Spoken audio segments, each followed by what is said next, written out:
Hello again everyone, and welcome to my review of the Leopard VT-2, the Western Alliance Premium Medium Tank.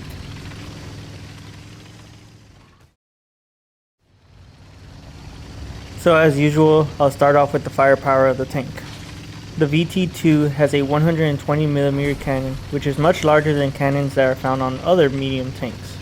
With a larger cannon also comes higher damage. The 120mm cannon of the VT-2 deals 510 damage, which is between 30 to 50 damage more than any other medium, minus the T-62, which boasts 520 damage.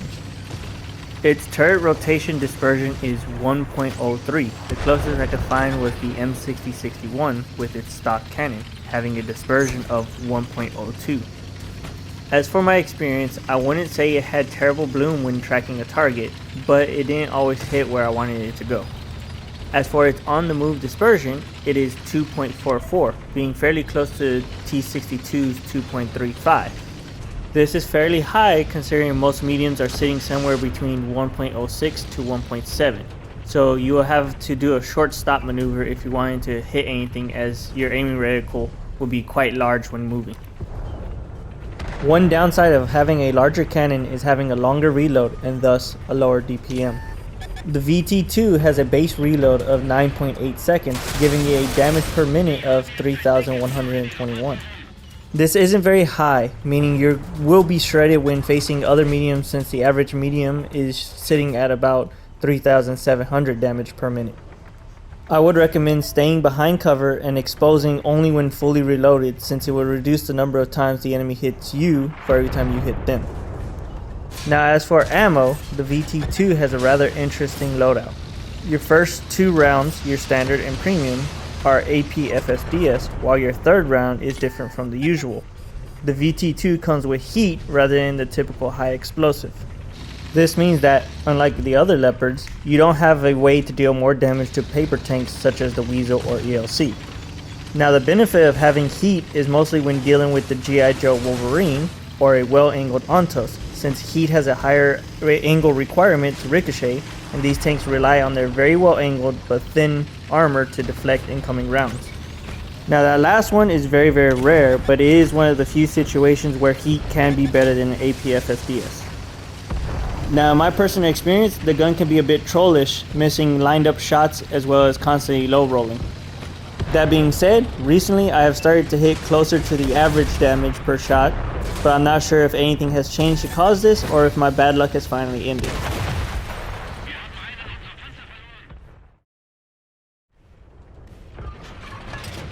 Now let's talk mobility. Like pretty much all Leopards, the VT-2 has a base top speed of 65 km per hour. Now it does have a problem of not having an upgradable engine, so it will be passed by fully upgraded Leopards.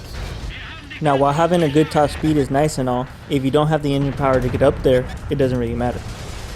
The Leopard VT-2 has a power to weight ratio of 17.76, which isn't very great. Most other mediums with their stock engines was sitting about 18.5 to 20. This means you will be struggling to get up to your top speed and will struggle when climbing up inclines. Now the VT-2's terrain resistances are 1 for firm terrain, 1.1 for moderately soft terrain, and 2.1 for soft terrain.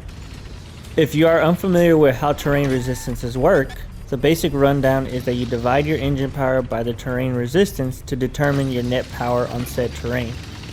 This affects your acceleration as well as your whole rotation.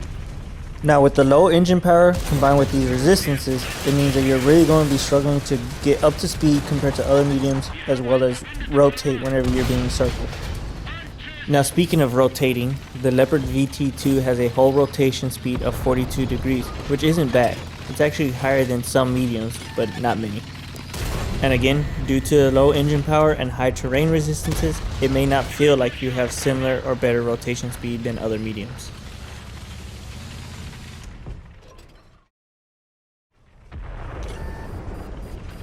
Now this is where the Leopard VT-2 really shines compared to the other Leopards. The VT-2 has enhanced turret armor in the form of composite armor blocks attached all around the turret. This gives it amazing protection against ATGMs, heat, and high explosive shells. Now not only is its turret up armored, but the VT-2 has an extra plate of armor slapped on top of its upper front plate. It's 100mm thick and has some space between it and the main hull armor, so it helps with heat and high explosive, but I wouldn't rely too much on it for APFSDS, APDS, or really any armor piercing rounds. Now, because it is a Leopard, most people believe that they can just auto-lock and automatically pin every shot, but this isn't always the case when it comes to the VT-2.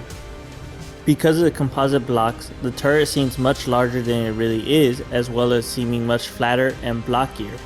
This means that you can trick players into firing before they should. When using your full gun depression, you can also bait some shots using the upper plate armor, but only from low pinning guns and some autocannons. It's not something that I normally do, but it is a play in my playbook for those rare moments where I can't quite find enough cover.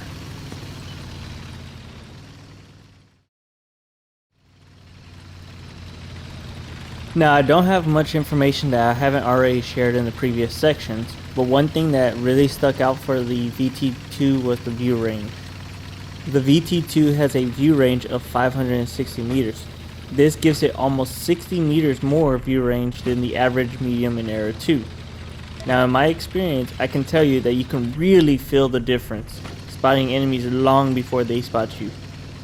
Its camo rating of 405 meters when moving and 373 meters when stationary is also pretty average, only being a few meters worse than other Leopards and even the AMX-30 series. It is much better than the M60 series though, so at least there's that.